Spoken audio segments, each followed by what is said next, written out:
Bienvenida, doctora Dominga Tavera, a este su programa Amanecer con Cristo. Déjate alcanzar del Ministerio Herederos del Rey.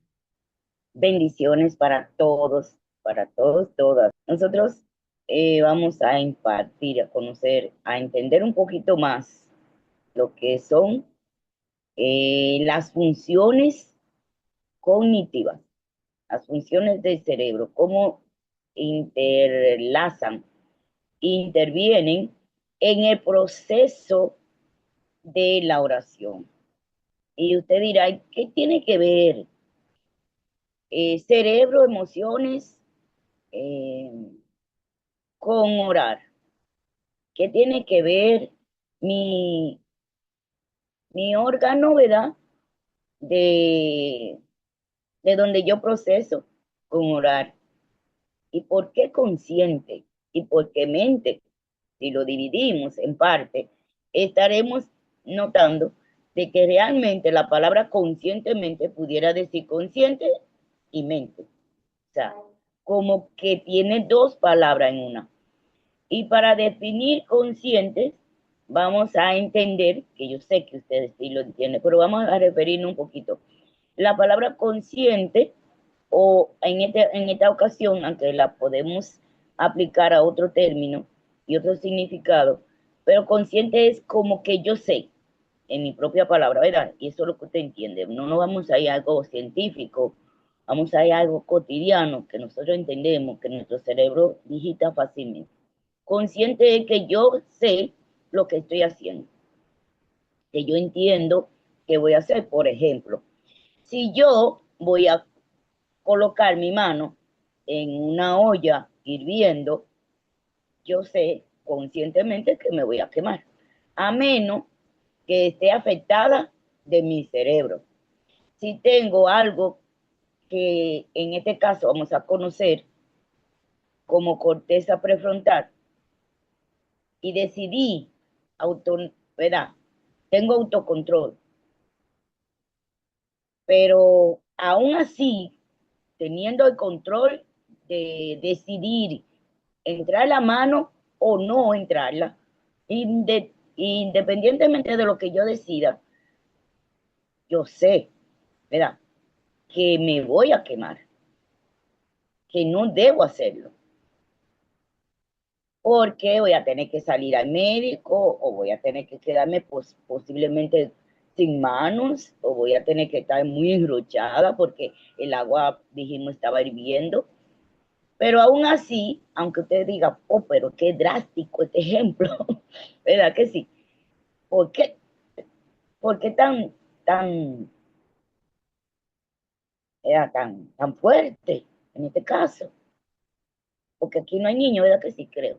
Pero si hay, es para que tomemos la decisión en esta mañana de nosotros evaluar qué vamos a orar en un momento de aprieto, así como el que se vio Bartimeo, como el que se vio Jesús, como el que se vio Pedro, como el que se vio el mismo Sansón, que es nuestro personaje central. Y no quitándole mérito al sufrimiento de Jesús. Pero vamos a destacar qué pudo pedir Sansón al final, ¿verdad que sí? Si nos vamos a la lectura, podemos comprender que Sansón oró, como decía la hermana, de una forma quizás egoísta, ¿verdad que sí? Pero esa fue su decisión. Ahora, vamos a irnos a las decisiones que transforman el cerebro, el corazón y el destino. Nosotros estamos sobreestimulados.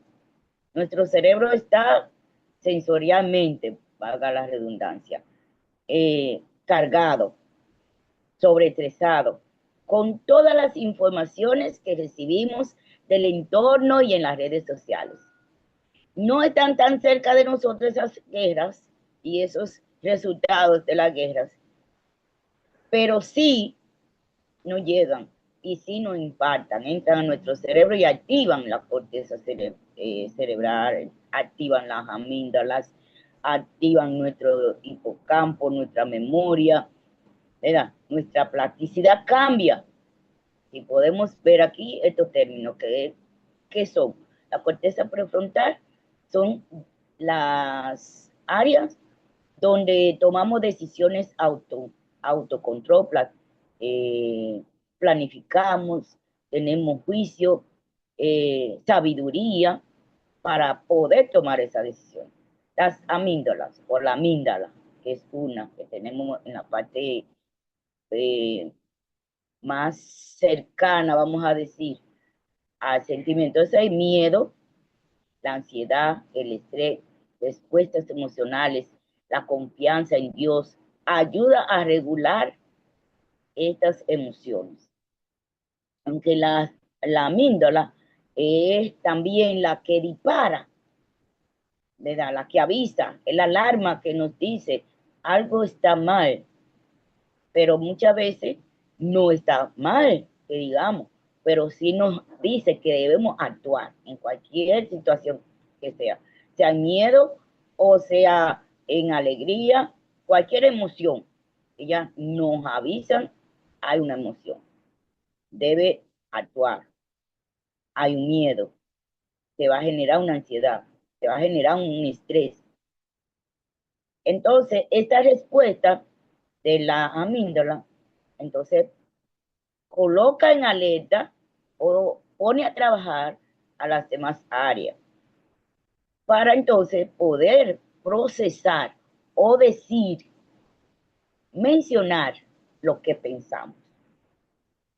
El hipocampo, la memoria, el aprendizaje, el significado y la esperanza.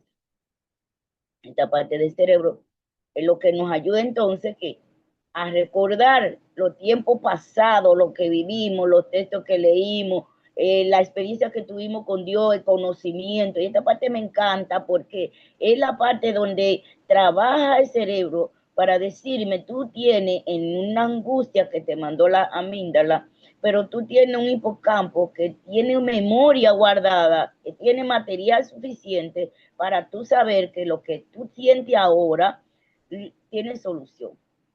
Ese miedo, esa ansiedad, ese estrés tiene una solución. ¿En quién?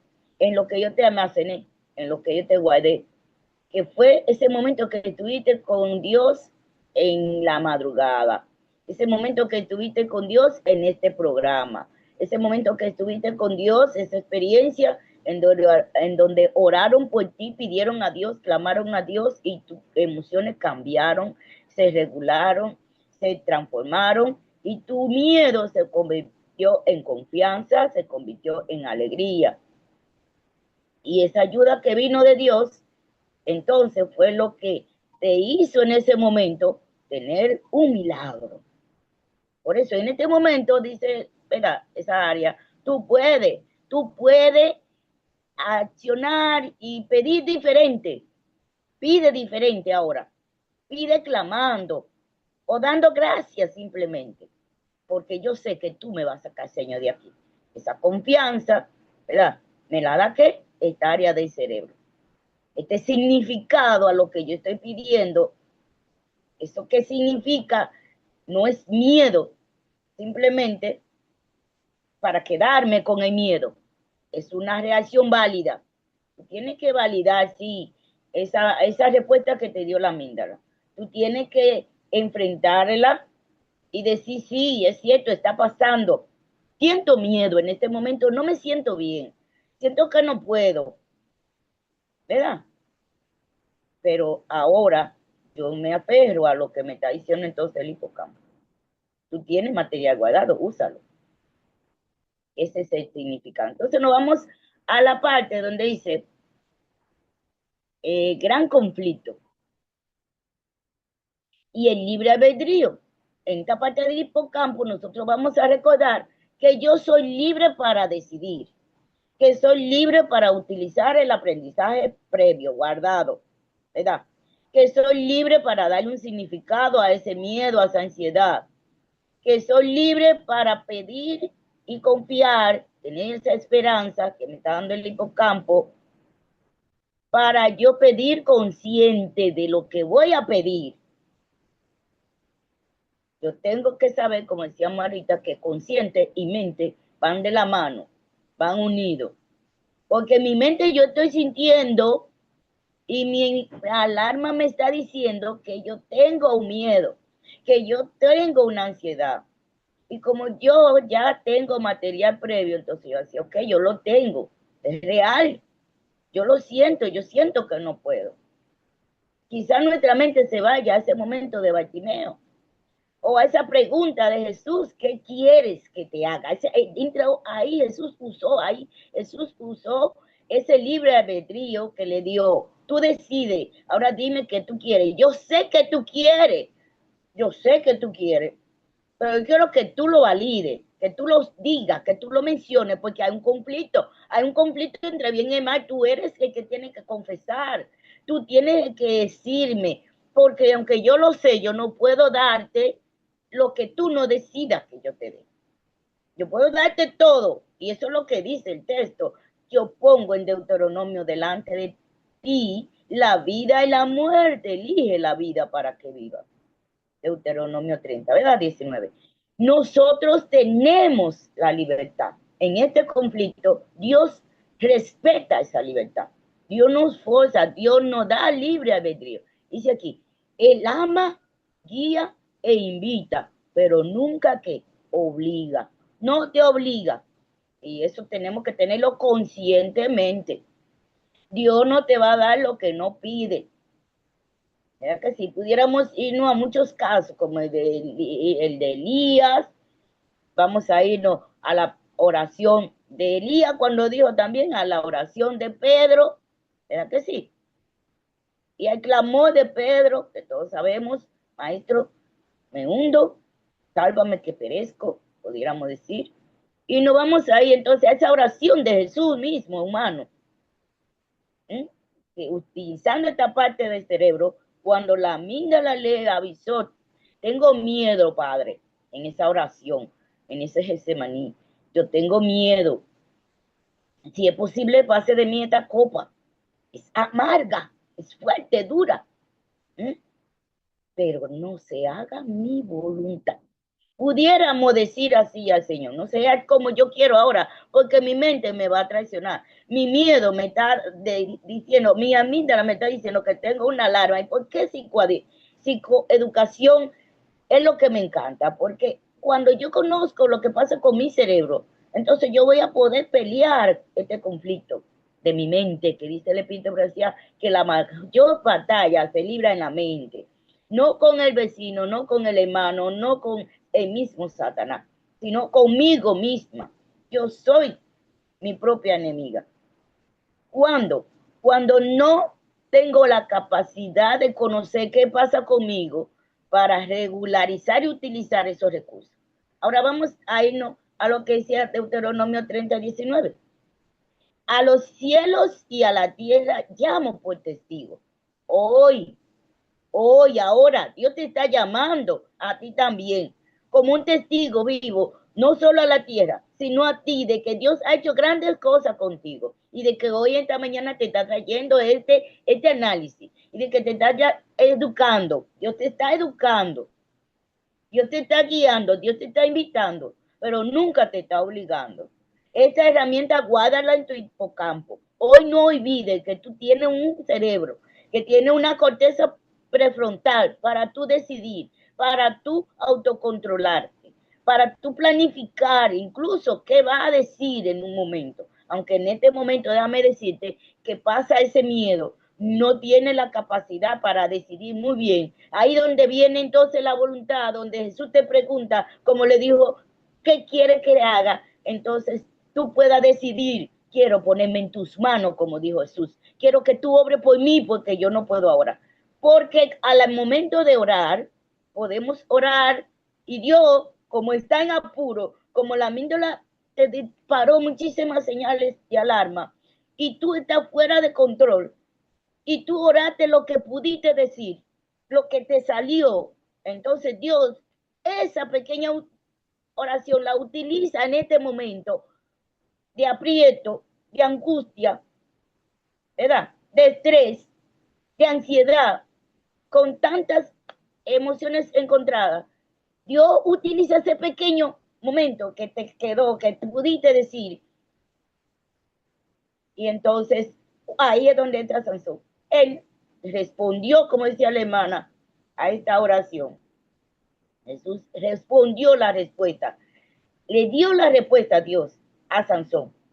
Le dio la fuerza. Y la oración, decía la hermana, era como medio egoísta. Si la analizamos, es egoísta. Porque Dios no dejó a Sansón para satisfacción propia. Y durante toda la historia de Sansón vemos que él fue egoísta. Solamente se satisfació a él. No fue como Jesús. Jesús dijo, yo no vine para servirme, yo vine para servir y salvar. Pero Sansón fue para salvar, que fue también. Sansón lo enviaron para salvar al pueblo. Y Sansón satisfació su gusto. Primero vemos, como decía la lección del domingo de esta semana, que fue y se enamoró de una ramera. Luego vaya, y no vamos a caracterizar y a condenar, porque no somos quien. Todos estamos, todos, hermanos, todos.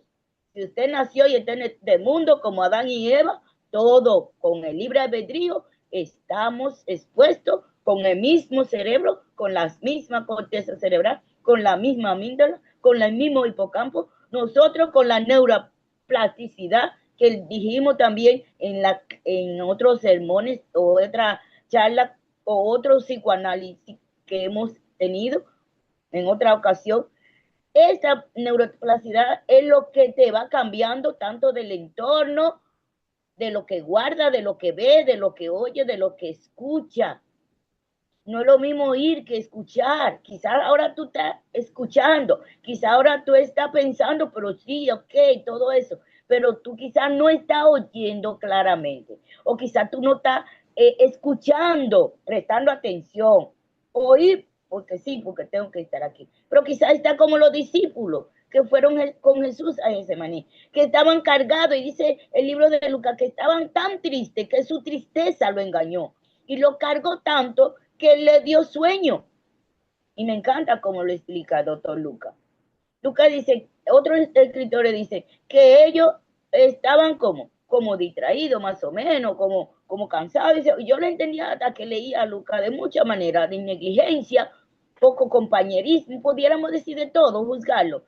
Pero hasta que yo estudié psicología y en la materia de neuropsicología, yo comprendí la parte esencial del cerebro y la función que hace y el estrés y cómo mi forma de yo relacionarme con el entorno va cambiando mi vida a través de la neuroplasticidad. Y yo voy guardando en el hipocampo recuerdos y historias que me van a hacer sentir en un momento a favor o en contra, tanto mía o de mi decisión o de mi oración. Eso entonces, ese conocimiento me hizo a mí entonces no juzgar a nadie con una decisión que toma. A nadie, hermano, eso es peligroso. Eso es peligroso, tan peligroso que pasó lo que vemos cuando María y Aarón empezaron a juzgar. Y vemos que si no es para la intersección, ¿verdad? Entonces María se queda solo. Y Dios detuvo todo tanto. Mire el amor tan grande de Dios, gloria a Dios, ¿verdad que sí? Que a pesar de que nosotros no oramos conscientes, no pedimos lo que Dios quiere, ni siquiera respetamos acorde, porque dice el mandamiento, yo quiero que viva, elige la vida, el deseo de Dios es que vivamos. Eso fue lo que le dijo a Adán, mira, del árbol de la vida, a Sansón, para que vivas, para que salve, tú vas a ser para salvación, para que salve. ¿Eh? Podemos ver esta parte brillosa aquí en ese cerebro. En esta parte que brillan son las neuronas que se activan, que está ese cerebro que vemos ahí en esa pantalla está activo lleno de muchas situaciones que nosotros fuimos acumulando y que él va guardando para cualquier momento, o sea, de felicidad o tristeza van a salir, y esa que tú guardaste ahí, vamos a analizar estas 3 oraciones, 3 decisiones. Bartimeo oró como desde la fe. Según Marcos 10:46, oró como desde lo que guardó, dijimos, en su cerebro. Él escuchó muchas veces de Jesús. Había escuchado tantas veces, ¿y qué fue lo que dijo? ¿Mm? Y a pesar de que lo quitaron, a él lo descartaron, a él no merecía estar con el maestro. A él le hicieron muchas cosas, dice el libro de Lucas, que simplemente le pasaron por encima. Pero él miró a Jesús con esperanza. Él pidió restauración. ¿Y qué? Y un futuro eterno, yo digo. Porque no solo fue restaurado de la vista, también su eternidad. Yo estoy segura que dentro de los personajes, cuando veamos a Sansón, vamos a ver a Bartimeo. Nosotros dijimos que de lo que tenemos almacenado, ¿dónde? En el hipocampo del cerebro, vamos a pedir consciente o inconscientemente. ¿Ya que sí? Vimos que en el caso de Bartimeo, él tenía acumulado que todo lo que escuchó de Jesús y fue su conocimiento, vamos a ver, ficticio, de lo que escuchó, lo que le hizo pedir. Ahora, yo personalmente digo, pero la angustia de Bartimeo sería mayor que la angustia de Sansón, porque Sansón, si lo vamos a comparar, también estaba en mucha gente. Bartimeo también estaba en medio de mucha gente. Si lo vamos a comparar, también Bartimeo no tenía mucho conocimiento de Sansón, pero Sansón tenía mucho conocimiento de Dios, de lo que había escuchado, de sus padres, que era nazareno, que había nacido para salvar, ¿verdad? Con un legado increíble. Entonces, vamos a decir con Sansón, miró su dolor y su fracaso. Mire, hermano, querido público, usted, cuando te cree que fracasó, activa la amígdala, o sea, su amígdala se activa del cerebro y le hace sentir tantas cosas que no tiene valor, ¿sí? Que no sirve, que ya no hay más oportunidades. Y llega entonces la ansiedad, luego la depresión, luego, ¿qué? Una decisión incorrecta. Y por eso usted está mirando hoy día que hay tanta muerte. El tiempo no da, déjame decirle, para decirle lo serio que es esto, para buscar la solución en nuestro cerebro. No da. Es un caso como de un seminario, déjeme decirle. Porque es que aquí hay que conocer muchas cosas que nuestro entorno está influyendo, que estamos siendo bombardeados para que nosotros actuemos simplemente como robots, para que decidamos lo que las redes, lo que el otro, lo que los grandes quieren que hagamos. Dirigido, dice el Espíritu, sea por el enemigo que todos conocemos. Vemos a bien, según Jueces 16, 28 al 30, ¿verdad que sí que Sansón pidió bajo estrés, pidió morir con sus enemigos, pero Sansón fue para vivir, pidió incorrecto, pidió egoísta para recuperar sus ojos, para vengar sus ojos. Y escúsenme aquí, no fue para recuperarlo como el caso de Sansón, los dos sin vista. Pero ¿para qué pidió Bartimeo vista? ¿Y para qué pidió Sansón vista? Sansón no pidió vista. Sansón no pidió quedarse ni siquiera con Jesús. Pero tampoco fue con humildad, porque estaba bajo estrés. No empecemos entonces ahora a juzgar, pero Sansón sí fue malo, Sansón sí fue mal agradecido. No, Sansón se descuidó como usted y yo podemos hacer. Sansón empezó a almacenar muchas cosas durante el trayecto de toda su vida que no iban acorde con Dios. Y eso determinó su decisión en su oración. Consciente, consciente, hermano, consciente de qué estaba pidiendo, porque Sansón estaba consciente de que podía orarle a Dios. Sansón estaba consciente de que Dios le iba a contestar, porque Sansón pidió a un Dios real, que sabía que lo amaba, que sabía que lo estaba, que estaba a su lado. ¿Mm? Él sabía cuando le decía a Dalila, jugando y jugando y jugando y jugando, que iba a, ¿qué? A revelar un secreto. Y sabía que, y aquí nos vamos a Génesis también, sabía Adán y Eva la consecuencia de lo que le venía. Sabía Sansón la consecuencia de lo que venía. Sabía qué significaba que iba a terminar sus días ahí si moría en ese momento, que iba a morir con los filisteos. Sabía que Dios también podía darle otro futuro, o que simplemente no tenía, no había almacenado ese conocimiento de Dios.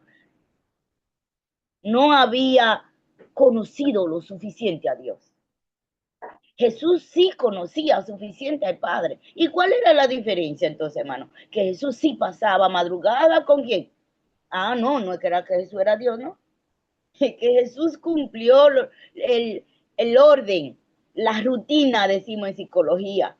Le damos una rutina a los niños con autismo para que puedan procesar. Nosotros a veces tenemos que, como los niños autistas, nosotros llevar sin romper esa rutina.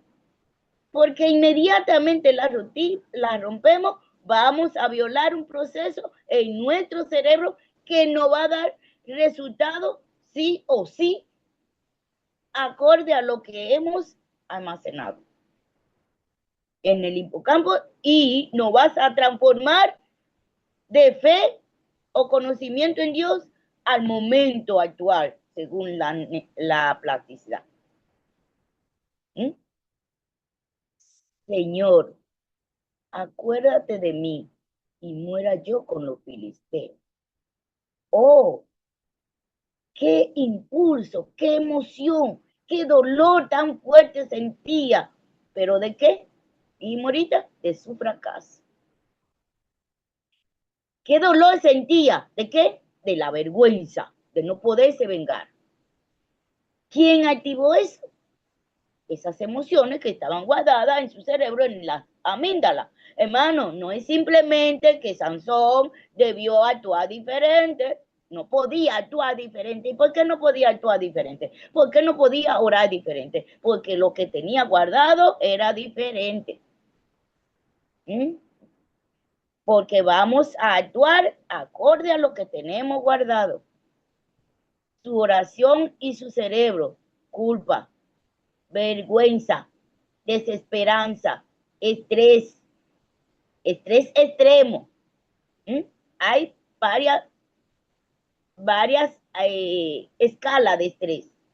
Ya este era un estrés extremo, y este no es caso para explicar el tema del estrés, pero que tenemos que cuidarlo. Y la visión, visión de túnel, eso es, mire, eso es otro punto que vamos a explicar, que no podemos, y que me gustaría que usted investigue todo esto, y se la vamos a dejar. Le vamos a dejar la imagen para que usted lo investigue. Y se cuide, hermano. Porque esto no es solamente para psicoeducar que quedó ahí, no, no. Este es para que una psicoeducación como esta pongamos atención, porque es lo que va a llevarnos a una decisión cualquiera, incluso, hermanos, a una decisión eterna. Su oración fue influenciada por el dolor emocional y la sobreestimulación de su mente, como decíamos, que hace las grandes naciones, que hacen las redes, que controlan en las pantallas, que vemos, que series, esto todo está controlado para que nosotros podamos actuar de acuerdo a ellos. Si nosotros no nos cuidamos ni conocemos lo que estamos mirando, ni sabemos qué material poderoso puso Dios en nosotros como un cerebro con unas áreas tan potentes, pero que actúan de lo que usted almacena. Y que al fin y al cabo, ¿quién decide? Es usted. ¿Y de qué va a decidir? de lo que usted además se nos repetimos. Dios respondió, pero no porque su pedido fuera que el ideal. Dios siempre va a responder por sus hijos porque Dios no cambia. Sus promesas son eternas, sus promesas son para siempre. Dios no va a cambiar ni a mudarse. Dios no es hombre ni hijo de hombre para que se arrepienta. Dios tiene un conflicto inminente. Los ángeles de Dios y los ángeles del enemigo se pelean. Eso lo vemos en el caso de Daniel y lo dice el Espíritu de profecía en el libro Verdad de los Ángeles. Yo quisiera como que usted pueda leer esa obra maravillosa de nuestra escritora internacional norteamericana, Elena de White. Mire, escuche, lea ese libro. Tenemos un ejército grande, tan grande y real, real como que estamos aquí, que dice en la Biblia que lo pudo ver quién, Giesi, Eliseo, y orar también para que abriera sus ojos. Vamos a orar, queridos, para que Dios abra nuestros ojos y podamos ver ese ejército que tenemos acompañado, para que en el momento que sentimos como Sansón este estrés mental, estas emociones disparadas, estas señales de alarma, nos puedan ayudar a decidir. Cuando estamos seguros de que nos acompaña un ejército tan grande, de una vez se va a ir el miedo. ¿Por qué? Porque estamos confiados. Eso fue lo que le pasó a Giesi cuando le pedimos a Dios que abra nuestros ojos y Dios pudo ver. Entonces, nuestra oración, nuestro pedido, inmediatamente son respondidos.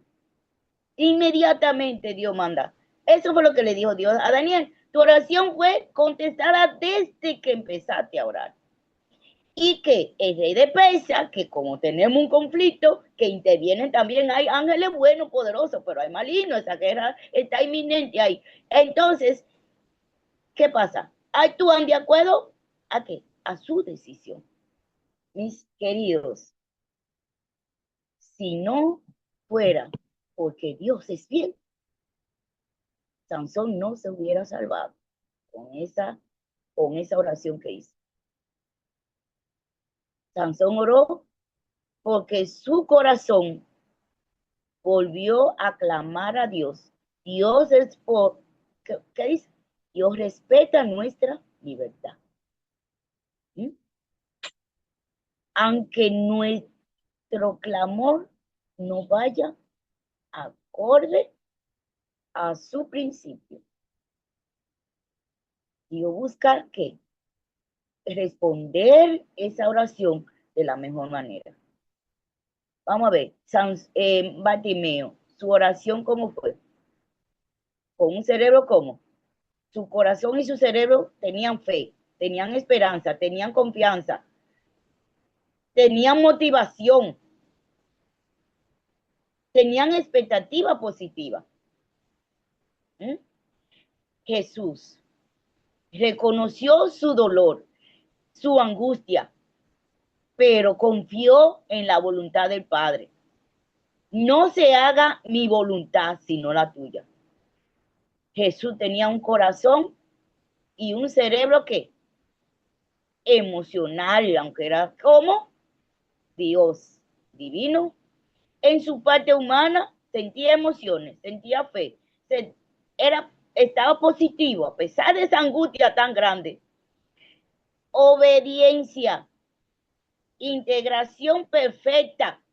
Hermano, nosotros que tenemos que llegar a este nivel, porque Jesús dijo, si yo fuere levantado, a todos atraeré a mí mismo. Y dijo, yo vengo a buscar y a salvar al que se parezca aquí, a mí, al que sea como yo, dice Juan. Me gustaría también que usted lea esa historia emocionante para mí, que es Juan 17, ese capítulo donde Jesús oró por usted. Usted tiene mucho material para guardar en su plasticidad. Así es, doctora, disculpe, por razón de tiempo, eh, vamos a concluir, pero este es un material, como usted dice, que da para un seminario y vamos a ver si podemos darle una nueva oportunidad porque de verdad que es un tema maravilloso. Así que si puede concluir, por favor. Sí, cerrando. Esperamos que usted nunca olvide que su cerebro es espectacular, es grandioso, es creado por un Dios que no quería robot, que quería que usted trabajara, que tiene herramientas suficientes para usted conectarse y conocer para usted poder almacenar. También que usted pueda entender que su herramientas que usted haya guardado ahí son las que le van a determinar a tomar una decisión consciente. Que la decisión consciente implica conocer a Jesús para yo estar consciente de qué es lo que voy a pedir, de qué voy a decirle a Dios. Y también que nunca olvide que Dios siempre va a responder de acuerdo a lo que usted le pida, pero moldeado a lo que más le conviene.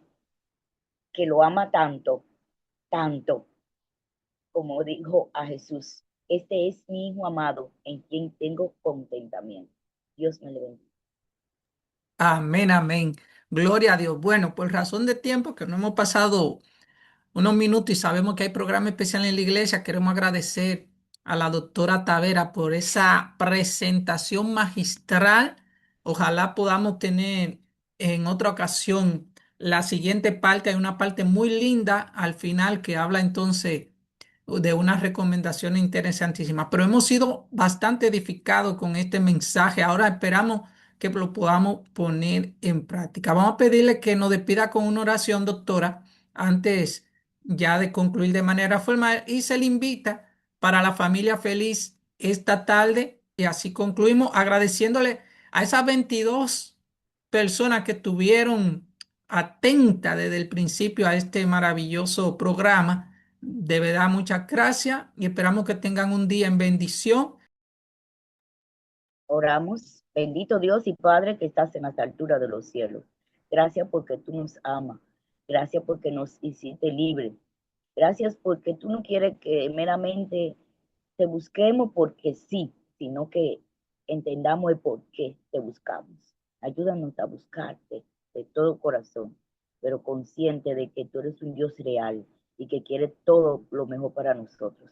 Ayúdanos a decidir qué orar, que cuando oremos sabemos que vamos a recibir, que esa oración va a tener una consecuencia luego. Por eso Dios permite que podamos conocer más nuestro cerebro y aplicarlo, Señor, ese conocimiento. Gracias por la oportunidad y bendice a toda la madre que no solo se conectaron, sino que han luchado como la madre de Sansón por ese hijo para que sea un niño puesto en tu mano, un niño que pida oración consciente, un niño que pueda salvar a otros. Ayuda que como madre nosotros podamos ver ese legado en nuestros hijos, de que dependen de ti totalmente. Gracias Dios y bendícelas en el nombre de Jesús. Amén.